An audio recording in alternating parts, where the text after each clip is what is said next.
ایک روشن و رنگین بستی میں ایک ننھی سی بچی رہتی تھی جس کا نام آئلہ تھا۔ آئلہ کو تصویریں بنانا بے حد پسند تھا، مگر ایک دن اس کے دادا نے اسے ایک خاص تحفہ دیا، ایک جادوئی پنسل۔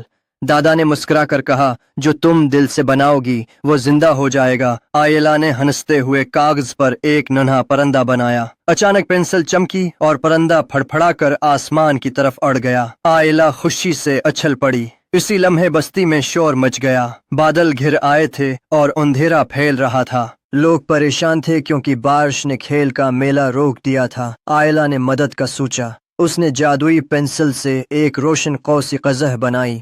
قوس قزح آسمان پر پھیلتے ہی بادل ہٹنے لگے۔ پھر آئلہ نے بچوں کے لیے مسکراتے غبارے بنائے جو ہلکی ہوا میں تیرنے لگے۔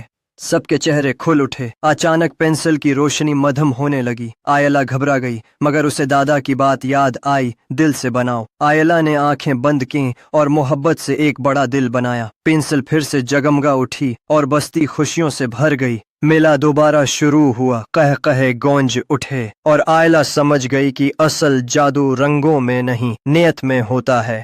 اسی دن سے وہ اپنی پنسل سے خوشیاں بانٹنے لگی۔